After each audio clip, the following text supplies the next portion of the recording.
Blah, blah. Cannot think. Okay.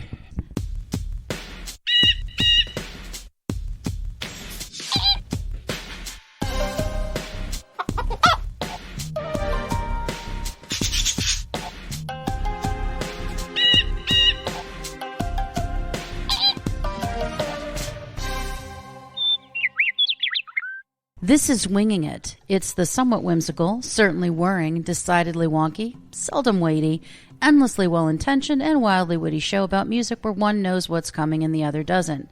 So when does this happen? Well, a little more often recently, but it happens usually in between both proper to ensure you can spend anywhere from 15 to 90, 120 minutes with us, depending, each and every week. So, you know, we're trying to do that, though I will say circumstance has been quite annoying lately. Yeah, I was going to say, you're going to say that we're not supposed to do Winging It every week. We're not. But there have been, the audience is going, what, more technical difficulties? Yeah, seriously. Yes, no. exactly. Yes and no. Yeah. But, you know, life gets in the way, too. Yeah. Well, this was a technical thing also. You know, I have a theory about this. Okay, talk to me. Okay, you know that podcasting is now a very big thing. Some people make very huge careers out of this. They get millions of listeners. I think some of the big podcasters see the rise and the growth and the power of this show, and they think, oh no, these guys are going to eclipse us. Of and course. They're using their considerable resources to interfere with the show, and that's why we're having all these technical difficulties. It's like, guys, those bastards. Obviously, they've never read Stephen Covey's 7 Habits of Highly Effective People. Exactly. It's a win-win. It's a win-win. It's the abundance mentality. Of course, You know, there's an audience for you. There's an audience for us. Right. Come on, guys. Live and let live. Give us a break. You know, I'm really tired. Either that or we're just incompetent.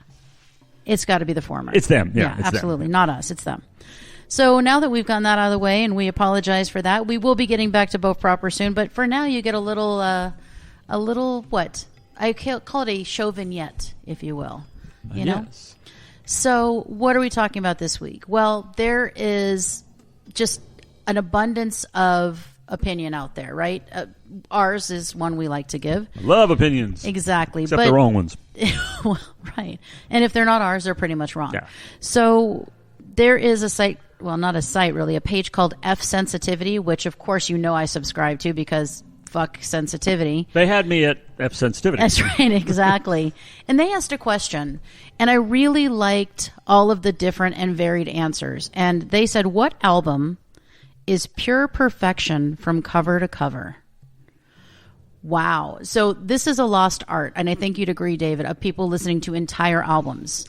There's no other way. Unless, an album is an album. It's a body of work. You got to listen to the whole thing. And that's the goal, right, of the artist is that you listen to it. But honestly, if you think about when you first started listening to music, there were times where you probably bought the album for a song, right? Oh, it's because I've heard this song. Oh, yeah. But you still listen to the entire album. Yeah. So it just completely and totally confuses me that people don't do that. But apparently the people that responded to this post do that. And so they had some interesting responses that I wanted to share with you and get your response, and I will share mine as well. So this one is not surprising. Dark Side of the Moon. Yeah. It's absolute brilliance. It was groundbreaking at the time, unlike anything anyone really had heard. Obviously, it told a story. It was very dramatic. There was a lot going on, and obviously it still remains one, if not the biggest selling album of all time. Yeah, I would ask anyone, if it's not perfect front to back, then exactly where does it drop off? Thank you. I have some questions about that. I missed that part. Yeah, and I think that they might want to have a chat with you about where you find that it dropped off. So I definitely, absolutely agree with that. Brilliant. Even if you aren't a huge fan, you have to admit that album is just pure brilliance. It just is. Yeah. So, Beastie Boys, Licensed to Ill. So, if we're talking about a rap album by 3 white dudes that are like suburban looking dudes but can really spit ill rhymes, I will tell you, I listened to that album so many times. And it is great cover to cover. It is so good. I'm not going to say it's the best cover to cover, but it is a great, you listen to start to finish, brilliance. I just love it, especially at that time. They were doing stuff. Eminem wasn't around yet, right? Yeah. So they were really kicking ass. What do you think of Licensed to Ill? Well, this is going to shock you that I've never, to my knowledge, heard the whole thing. I've never heard it cover to cover either. I've heard this track, that track, random things, and it's horrible. Because the Beastie Boys, to me, nothing has ever taken good old-fashioned garage rock and then some synthesizers got thrown in somewhere along the line. And fused it with rap the way they do. It's conspicuous that they have been an influence on me. Absolutely. And there are a couple times in my songs like It's a Mystery and songs like that willy-nilly that I'm actually doing a send-up of the Beastie Boys because they're that good. But that particular album, License to Ill, sorry I haven't heard the whole thing, but it's probably perfect. It's probably perfect. We're going to remedy that. It is absolute brilliance. You'll love it.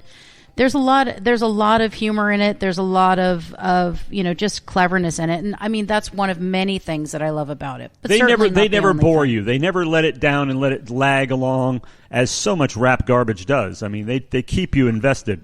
So License to Ill is going to definitely be something that I'm going to have to make you listen to. You're going to have to do it, and we're going to have to report back because it is really, really amazing. And I've listened to it front to back so many times. Ma, you're just jealous. It's the Beastie Boys. That makes no sense to me. That's on that album, right? But it's the Beastie Boys. I mean, right? That makes no sense to me. Why would Ma be jealous? She can get her own Beastie Boys record if she wants to, I'm sure.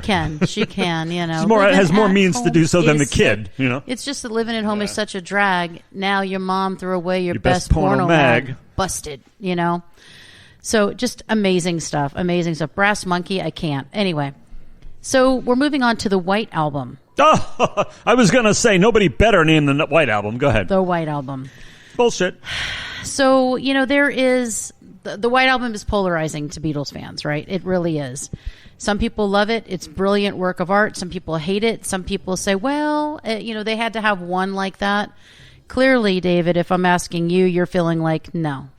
No, the White Album is a masterpiece. It's absolutely brilliant. However, the question here is perfect... Cover to cover. Cover to cover. Nothing that has Revolution 9 on it is perfect cover to cover.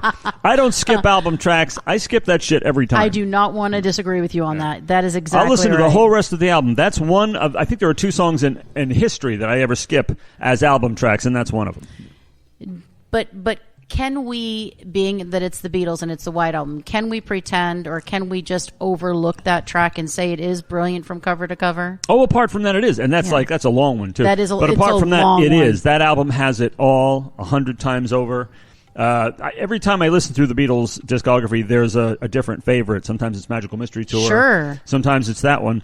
It's incomparable, honestly. It is. Oh, the band was divided. The band was this. They managed to get together to do not only that record, but then Abbey Road. Absolutely.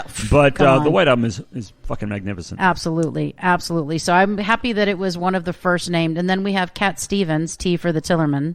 Oh. Which I'm not surprised. And again, groundbreaking again. Very, very different. There's so many albums that I was thinking about this when I was looking at this list. There's so many albums that could not be made today that would not fly today, right? Some for good, some for bad, but there are so many albums, and this is one that I'm not sure. I feel like it happened at the perfect time in history for it to be accepted and appreciated for the masterpiece that it is. It absolutely is, and that's a good example, but many Cat Stevens albums would be. I mean, there's really not a lot of misstepping on Cat Stevens' part. When it comes to putting albums together. Yeah. He's a legend in my world. He absolutely is. A long, long time.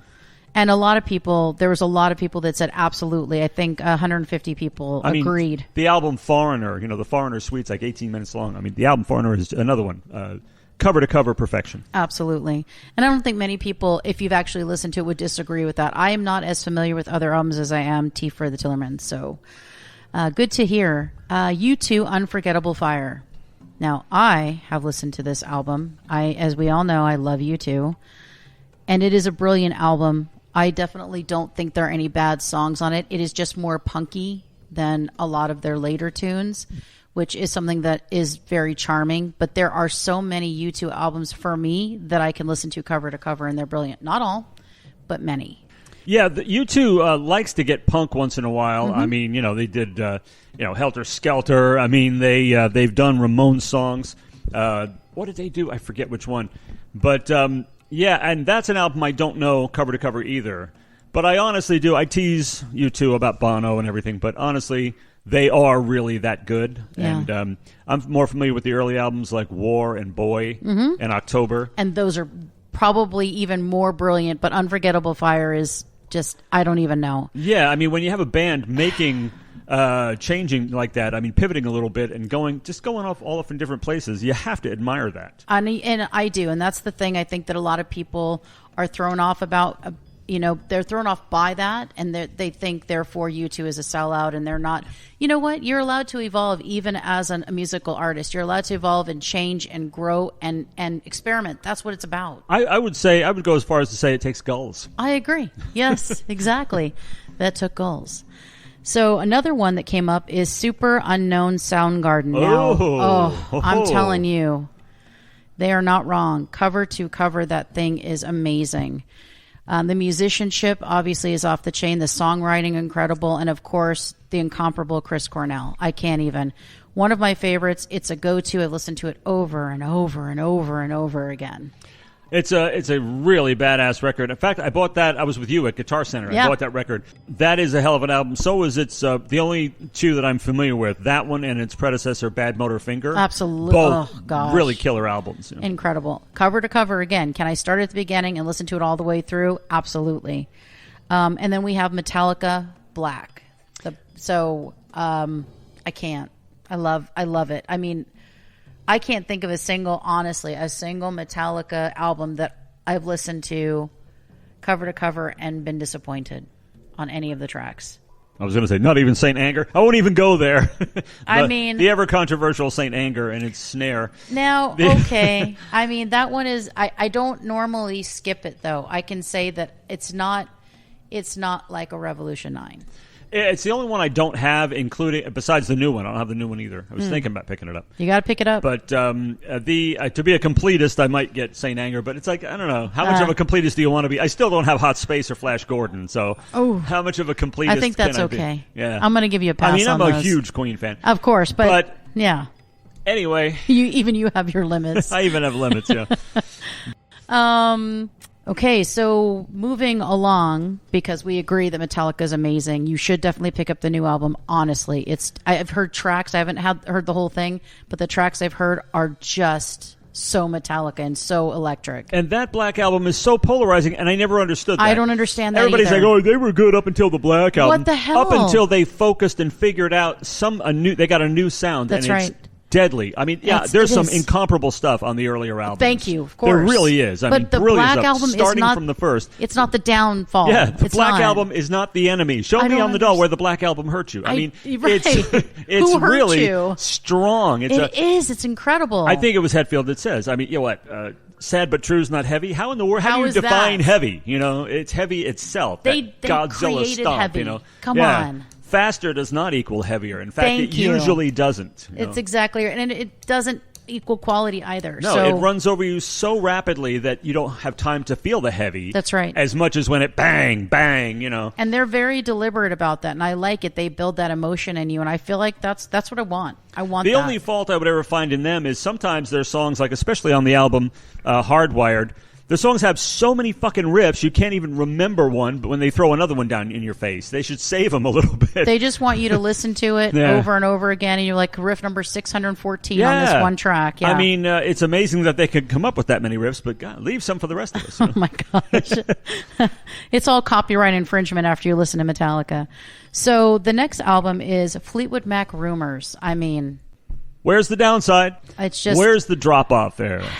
It's a brilliant album, absolutely. And again, what I really like about these is we're all over the map. We're not just doing one kind of music, right? We're Metallica and Fleetwood Mac, that's quite a spread. That is a spread, absolutely.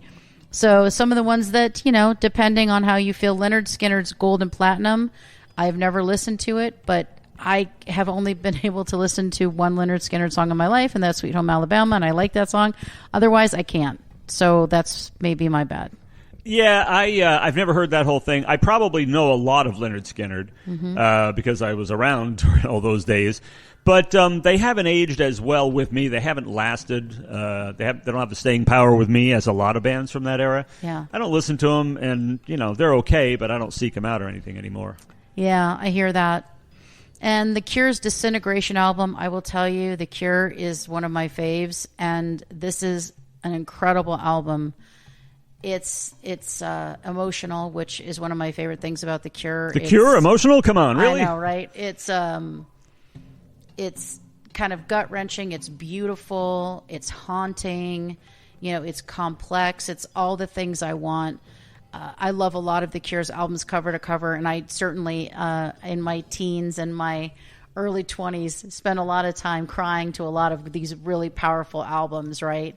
I can picture mascara running down your face, looking like Robert Smith. Exactly. Wishing I was cool enough to be called Robert Smith. Smearing it deliberately so that you look like Robert Smith. Yes, exactly.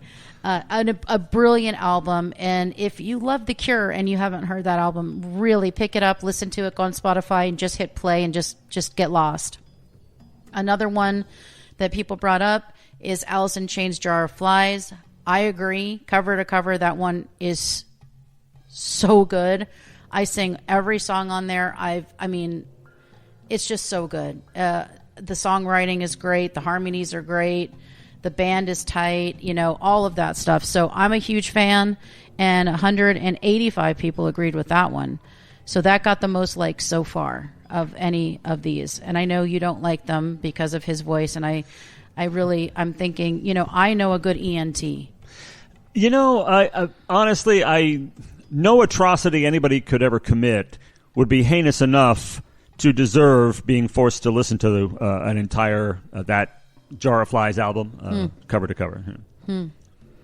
Well, we'll talk about that off the air. But, I think ENT, he's really good and he's not that far away. Real reasonable, takes insurance. So he can work on that. Another one. Another vote for Pink Floyd, Wish You Were Here. Different. Wish You Were Here is, oh my God, I can't even. I mean, when you'll sit there they keep bringing Shine On You Crazy Diamond back, and you're there for every single note. Yes. That album is just a knockout. Stunning, it's absolutely. The other one that's right up there with Dark Side of the Moon. And then the next one, I know this is going to be shocking, Pink Floyd's The Wall. So it's a Pink Floyd bonanza here. People are loving it because, again, what I love about Pink Floyd is it takes you out of this world and puts you in another one. And that is something that not every band can do. You can get lost, but you don't actually just transport. And I feel like it transports you. Honestly, if there were no Dark Side of the Moon or Wish You Were Here, we would gush more about The Wall. That's true. But it's because of those, absolutely incomparable, unprecedented albums that we think of The Wall as, that's a good one too. It's way more than that. Incredible. We were, of course, batshit about it back in the day when it was a new record. I came very close to seeing that tour, but somehow it didn't come about. Ooh, that's a brutal one. But, yeah. See, I didn't see that one because I wasn't around yet, I don't think, or at least I wasn't of age. More for Pink Floyd, and this one's going to harm you too, and I absolutely agree. If I could tell you how many times I listened to this album, I would listen to it now. Pearl Jam's 10 is the grunge album to end grunge albums. It was just...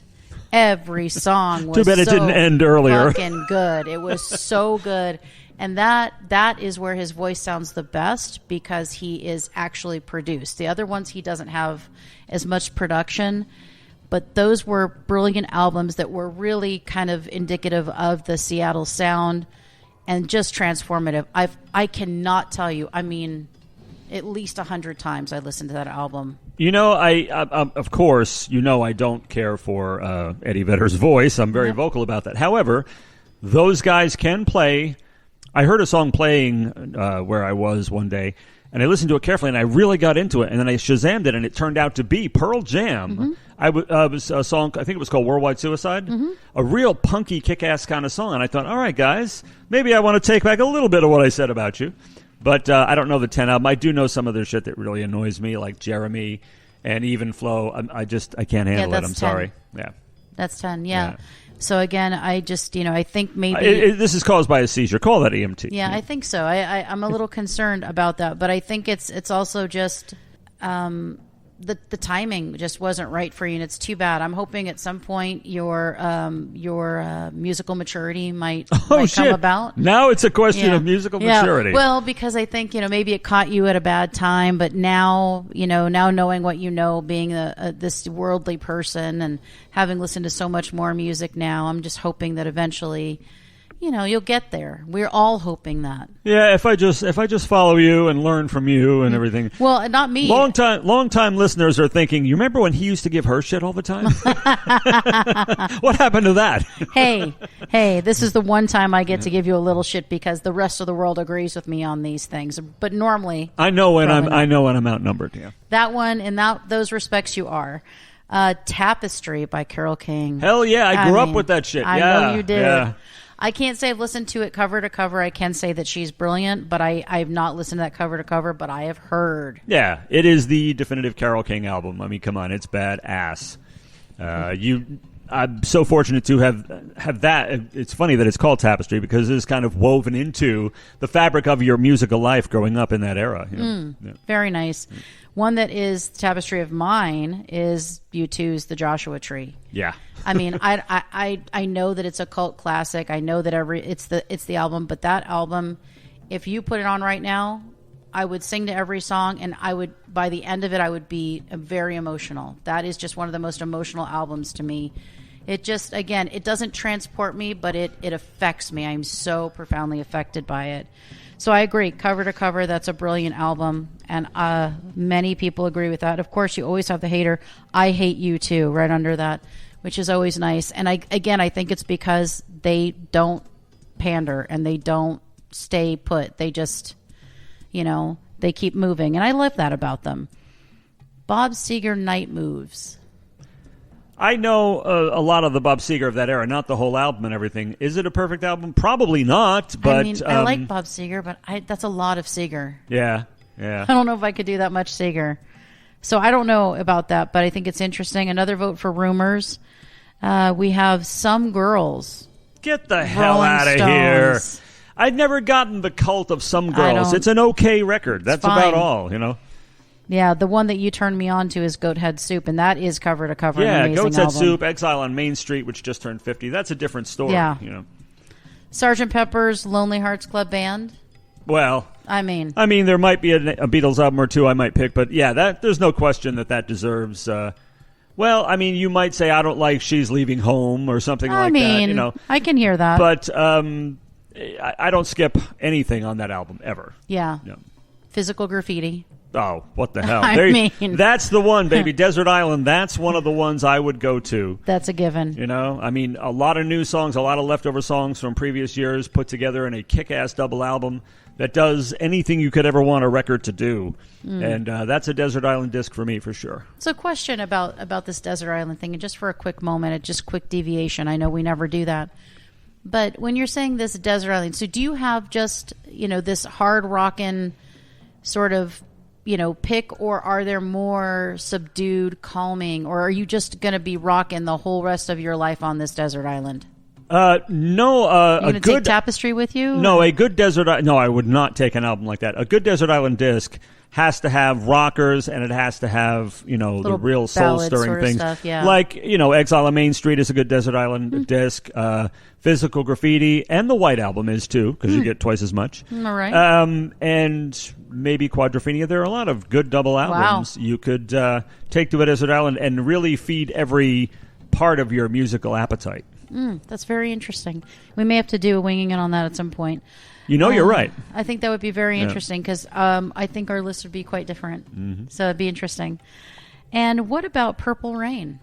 I'm not thinking of any particular drop-off on that one either. It's a pretty badass album all across. That album. Yeah. I love it. It's so good. And there are some cheesy parts, a little too much, a little too affected. But you know what? If you love Prince, you always got a little of that, and that's what you like. You celebrated that. The thing with Prince is Prince does stuff that you might roll your eyes occasionally because it's so over the top and so campy. Yeah. But you wouldn't think twice if Freddie Mercury did it because that was part of the brand and everything. So if you think of Prince, if you give Prince as much a pass as you give anybody, none of his stuff is too over the top. He's brilliant. And also he was larger than life. He did all of that. The outfits, the amazing James Brown moves. I mean, he did it all. So I think, you kind of take it all. Now, you can leave Purple Rain, the movie, because it's a terrible movie. But I've watched it so many times because it was just something that, you know, you got to hear all those great songs, but it's a terrible movie. So it can be visually exciting, but I mean, you get to see Prince perform. You get to see the Time that's what perform. I'm talking about. It's badass, but I mean, let's face it, it's crap. Absolutely. And then you could see Apollonia, who was just the most stunning thing I'd ever seen in my life at that point. I'd never seen anyone more beautiful. And then, of course, I saw Selma Hayek, and I was like, oh, shit. Are you serious? Anyway, Stevie Wonder, Songs in the Key of Life. Another one that we listened to a lot growing up. Yeah. I don't know. I think I might need some Motown on my desert island. You know, that would be hard to do without. That's true. I'm going to need some. Even when you get your Stones types that do Motown covers, nothing really makes up for Motown. I don't want Motown covers. Yeah. I want Smokey. Yeah. I want Stevie. You know, I don't want covers. We have Hotel California. Well, you know what? What's wrong with Hotel California? At any point, it's brilliant. Still listening to it 50 plus years later. You know. Yeah, we got a little country lovin' going on that a little bit every now and again, and the little twangy country bumpkin shit. I'm not a big fan of that. The whole New Kid in Town thing. I can't. See, I just can't. So I can't call that cover to cover amazing because the country fried side of them I'm not into. So, which is I think mostly the Timothy B. Schmidt side. But anyway. I think I said 50 plus. I don't think it's quite that old. But anyway. It's old. Back in the day, we were listening to all at the same time. Many of the ones that are named tonight, Physical Graffiti and Rumors and Hotel California. And to me, they are perfect, although from cover to cover, though. So okay, some of them are for me, all but that last one. And then we have Back in Black, and that's fucking laughable. That's laughable. That album has Are you kidding drop dead filler, okay? Back in Black. I mean, I can't. I don't know. No way. To me, I mean, I'm sorry. There are several songs on there that we could totally do without. Right? Well, to me, the whole album. But a couple of Stone Cold classics, and I was talking about this with a rapper the other day. Rock, good music can carry shitty lyrics in rock, and this is a classic example. You know, You Shook Me All Night Long, that kind of thing. That's when Back in Black works. That's when, because the music is incredible. But some of it just isn't. Eyes. Yeah, some of it really isn't good. Yeah, I agree. Yeah, I don't like the album at all, but that's okay. I know a lot of people do. I don't understand why, but that's fine. Def Leppard, Hysteria. I'm thinking you're in on this one, maybe. I don't know it cover to cover that I know of. There are songs that I skip. I'm a little bit too much of a dino, I'm afraid. There are songs that I skip, but I love a lot of that. But I mean, if I was going to pick a Def Leppard album, it would not be Hysteria. I would go back. Pyromania? Yeah, that would be the one. I would listen to that cover to cover anytime. So interesting. Master of Puppets, I'm with them 100%. Not a bad song on that album. I can't even. Oh my God, I love that album. So Master of Puppets, Metallica, 1,000%. Yeah, it's kick-ass. I mean, I saw them on that tour. They were unbelievable. I mean, it's a great record. That's one of the ones. It's like it's a different sound than the Black Album, but it's equally as beautiful. Absolutely, 100%. Love it. And I just, again, they are the Metallica. Metallica is like the metal Cure. They're so emotional. They really get me emotionally, and they just stir me. And I love that. Alanis Morissette, Jagged Little Pill. Very strong. I don't know at all. It's a pretty strong record based on the cuts I've heard, but perfect. I wouldn't know it well enough to say. I guess I would say yes. It's not a super solid yes, but a yeah, probably. I mean, it's pretty solid cover to cover, that particular one. Not a hard time listening through, right? Yeah, not a hard time. Although, would I do it multiple times? Probably not. Probably not. And I'm going to hear from like every like devout, Alanis fan. What the fuck? Audio Slave, start to finish. I will tell you, any iteration of Chris Cornell's musical journey, I'm in. And Audio Slave, oh my God, I can't even. And this is an amazing album. So I have to say yes. I have to say yes again. So even though I was sad, about the No Soundgarden, when you went to Audio Slave, it was something fresh and something different with some of the basic stuff you love. So, got another Hotel California. Let's see. Oh, Aerosmith, Toys in the Attic. Interesting. You know what? There's not a dud on Toys in the Attic, I got to admit. There are ones that, in your recollection, if you haven't listened to it recently, You think that's really harsh like, and grating ooh. and annoying like Adam's Apple. And then you listen to the damn thing and you go, holy shit, it's brilliant. This is so good. That So album good. is a killer. I mean, when you start off with Toys in the Attic, end with You See Me Crying, which Come is on. just an absolute knockout. And it doesn't really drop anywhere. You can say this is a really unpleasant lyric. This is a bit, but bullshit if you're not completely wildly entertained the whole thing. Right. Some of the best guitar work from Joe Perry you'll ever hear. Ever, yeah. Tyler singing his ass off, great lyrics. Tom Hamilton and Brad Whitford writing brilliant songs. It's just an amazing album, and that was when I first discovered them and saw And them. it was a commercial triumph as well. It yeah, was just, that was a real breakout. Madman Across the Water. I don't think that's perfect. I don't think It's not, but I love it. there is no such I feel thing as so sad. there's no such thing as a perfect Elton John album. There's always a little bit of filler, but he's a hero of mine, as you know. Super huge hero of mine too. I feel Madman, bad. I love it, but it's better overall than Honky Chateau, for example. yes. But and probably Don't Shoot Me, I'm Only the Piano Player. Yeah, but I agree. Perfect. It's damn close, you know. That's true. I agree with you. Leave on, baby, leave on. And Michelle B. Levon. Yeah. Oh my God. Some of these are, I can't utter them. It's too hard. I can't. It just doesn't make sense. I'm surprised at what has not appeared, but we shall see. The Beatles' Rubber Soul. Rubber Soul. It's funny. I was holding the vinyl of that in my hand just a couple hours Oh. ago. Great album, of course. I think all the Beatles albums are pretty much perfect, though, honestly. So I'm pretty biased there. Rush Moving Pictures. Oh, Come on. Bruce is going, hell yes, Yeah, of course. I In mean- fact, that's the word he described. We were talking about Rush because I had bought like 4 Rush albums and I was talking to Bruce about it. Yeah. And he said, well, Moving Pictures, that's pretty much perfect. And I have to agree. Yeah. You know, I have to agree. Come on. It seriously is. So many here. I'm going to tell you right now. So many for Pearl Jam's 10. Just different ones. So many for The Wall. Lots of repeats here. The Beatles' Abbey Road. Of course, that had to come up. Had to. I mean, And Duh. deservedly, you know. it's just like a big duh on Yeah. that one for me. Yes, the quintessential rock and roll album had to come up, you know. That's absolutely true. Yellow Brick Road.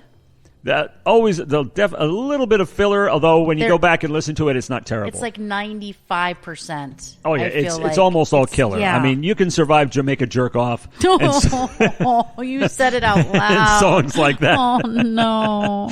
But there is a lot of. I mean, Why, it's Elton? Why? it's beautiful. Oh, that just kills me. Let's see what else we got here.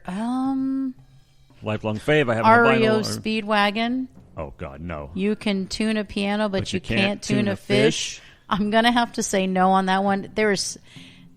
I can handle a little bit of REO Speedwagon, and then I'm kind of out. So there's no way I could get through an album, even if y'all think it's brilliant. I can't. If you said REO Speedwagon live, you get what you play for. I can understand. Okay. But if you say anything after that, not really. No. Green Day Dookie. I can do that. That's a strong An one. American Idiot. I can That's do a strong both of those. one. Those are cover to cover, definitely. Unlike a lot of the really crappy popular punk bands like Blink 182 and Bowling for Soup and Good Charlotte. Every single time. Those are the 3 you mentioned. They just poor things. Deep Purple, Perfect Strangers. You know what? That is an absolutely explosive, beautiful, creative tsunami of a comeback from Deep Purple Mark II, and I love that. I've got that about 1.5 years ago. I had never actually heard the whole thing, believe it or not. In fact, it was I have you not. that said you have got to hear this record. Yes. You know? Because you stumped me on That's right. Furious with that, and I got it, and it is unbelievable. You have never heard Richie Blackmore like he plays on this No. fucking record. It is amazing. So Deep Purple good. Mark II's revival on Perfect Strangers was fabulous, but I'm sorry, it's hard to get past Machine Head. Okay, All right. very hard to get past All right. Machine Head as the perfect album. That's but, true. I love Perfect Strangers. Don't get me wrong. Holy Diver. I know a lot of it, but not the whole Dio. thing. I don't I love either. Dio, you know. Of course, I love I Dio love too, Dio. but I don't know. I have to. Let's see. There's only 3 people that liked that one, so maybe not. Vinny Appice banging on the garbage cans, I'm sure, you know. Yes. Okay, so this is a personal favorite for me, and I will tell you, Counting Crows, August and Everything After, cover to cover, 300 times at least in my lifetime. If I know it's one just- song or two, that's a lot, so I can't It's- really speak to that. I really think you would like that album. I really do think you would like that album. It's one of those weird ones, and you'll be surprised I like it, but I do like it. I like the weird ones. And again, we're starting to really repeat Alice in Chains, that kind of stuff. So I think that's a pretty good list. I'm surprised no one mentioned an Elvis album. I was waiting for that, like the 69 comeback album or whatever. Oh, the 68 comeback? 68. Absolute fabulous, yeah. 69. Well, I guess I have something bad on the brain. I meant 68 comeback album. But yeah, I mean, I feel like that was one. I feel like, we've got a lot of Ike and Tina stuff, speaking of, Her Majesty that we just lost. Terrible blow. Horrible loss. But I think there's a ton more out there, that there's no Motown mentions, and I think there's incredible Motown albums. To me, but amongst us at least, and amongst the general populace, the elephant in the room that nobody has mentioned so far is, does nobody think Queen put out a perfect album? Thank you. Nobody? So many. I expected A Night at the Opera to be on there. No Queen. And I would argue, there's so many of those albums that are just flawless. Absolutely. I would argue the absolute pinnacle of that was Sheer Heart Attack. Absolutely. We're talking about buying albums because of singles. I went out because Bohemian Rhapsody was the new thing, that was the first. We had read about Queen. We'd seen them in the magazines, but we hadn't heard them. Yep. As soon as that came out, I ran to the record store and they were out, and I bought the perfect album, Queen Sheer Heart Attack. And nobody thought of that. I would have been okay if they said Night at the Opera. If anything, say Queen. Just say Queen in there somewhere. Yeah, that was really disturbing. You don't have to say Hot Space. Right. Please don't say Hot Space, because I'll just laugh at you and know that you don't know Queen at all. That's like 2 perfect songs and a lot of crap. No, and a few good ones. And a few really, really bad ones. But I'm going to be skipping a lot on that one. A lot. You're skipping. Yeah. So, and I think they're okay with that. I mean, but Sheer Heart Attack, Night at the Opera. Come on. Queen 1 and 2. What? You know what? Speaking of Queen, we're going to record. We're recording at Both Studios West right now. Yes. Which is a little more spacious than Both Studios East. Little? We're a little comfy. We're comfy here. But we almost recorded on Sunday, which was Great King Rat's birthday, the 21st of May. If you know, you know. It's on the first Queen album. If you haven't heard any of the first 3 albums, as I just mentioned, Sheer Heart Attack, you must do so. Yeah, get on that. What's going on? Other things that bothered me, obviously, no Yes, no Jethro Tull, no nothing like that. And some of those albums are the best. I mean, obviously, Close to the Edge, cover to cover, amazing, incrable. Just the mind-blowing. Yes album. The Yes album is going insane. for the one.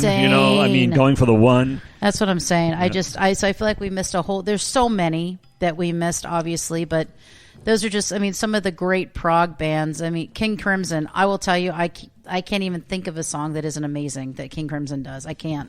I'm trying, but I can't. So there's so many more albums. And then there's some in there that are surprises, like Counting Crows, August and Everything After is a surprise. It's snuck in there, but it really is. It's an artistic breakthrough.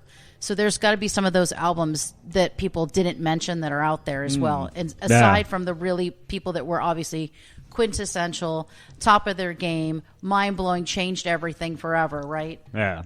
So anything else you can think of, or do you feel like we've talked enough about cover-to-cover great albums?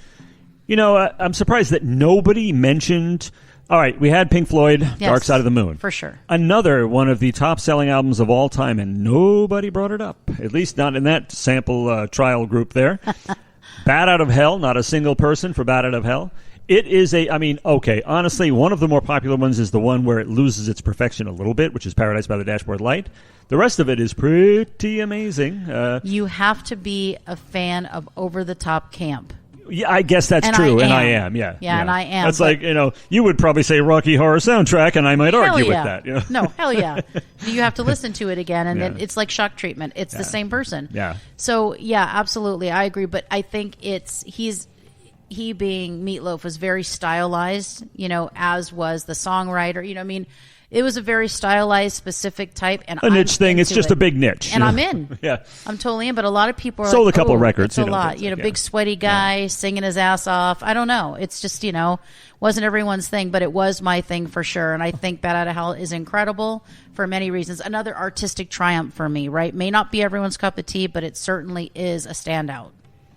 So I'm sure, Dino that I am, I could think of a great many more if I had the time, but at the moment, we'll probably pass. Well, maybe what we'll do is if you think of some, we can post them on the page, or maybe we'll do another one of these in the future. That's a darn good idea. All right. Well, thank you so much for hanging with us on this episode of Winging It. We hope you had fun, and there's more to come, but for now, we have to say... Let's fly this coop.